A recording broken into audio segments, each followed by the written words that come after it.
In the heart of Africa, a once promising nation has become the site of one of the world's most devastating and forgotten wars. Sudan, a land of deep history and rich culture, is now drowning in bloodshed, hunger, and silence. Millions of Sudanese people are caught in the crossfire, killed, starved, and displaced, while the world barely notices. The question is why? Why are Sudanese civilians dying every day in a war that seems to have no end? To understand the tragedy, we must go back to 2019 that year. The Sudanese people rose up against the 3-decade dictatorship of Omar al-Bashir, demanding freedom, justice, and civilian rule. After months of protests, the military finally removed al-Bashir from power. And for a moment, Sudan had hope. A new chapter was supposed to begin, one built on democracy and peace. But inside the army, two powerful men began to fight for control of the country's future. One was General Abdel Fattah al-Burhan, head of the Sudanese Armed Forces. The other was Mohammed Hamdan Dagalo, widely known as Hemedti, commander of the Rapid Support Forces, or RSF. Both men had helped remove the dictator, but neither wanted to give up power. They promised to unite their forces and oversee a transition to civilian government. Yet their rivalry quickly grew into mistrust and ambition. On April 15, 2023, that rivalry exploded. Gunfire erupted in the capital, Khartoum. The army and the RSF, once allies, turned their weapons on each other. Within days, neighborhoods were destroyed.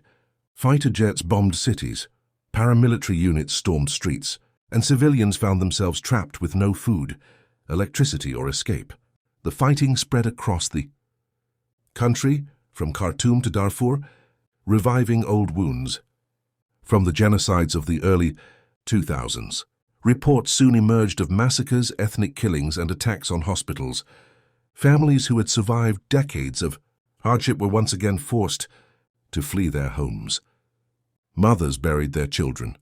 Cities turned into ghost towns, and yet the world remained mostly silent.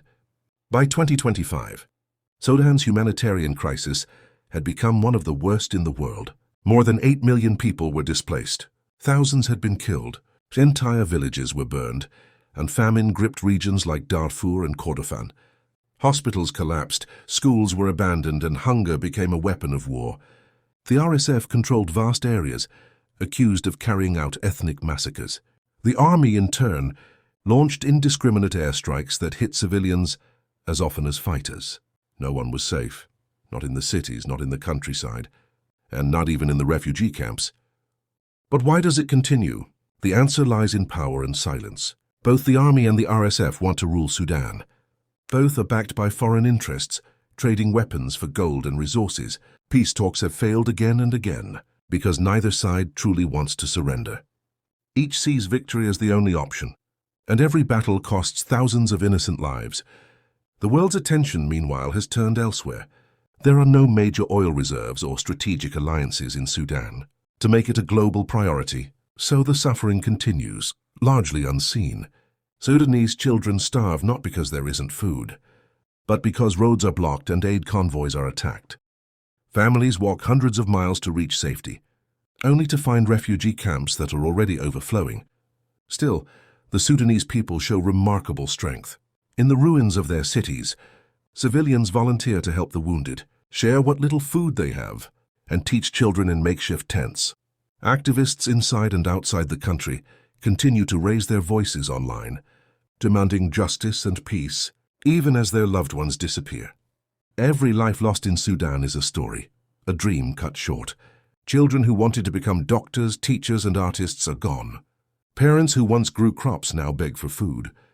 Yet through all this darkness, a small light remains, the resilience of the Sudanese spirit. This war is not only about politics or military power. It is about humanity, about people who deserve to live without fear. The world cannot afford to ignore them any longer. Every Sudanese life matters. Every voice deserves to be heard, and every story deserves to be told.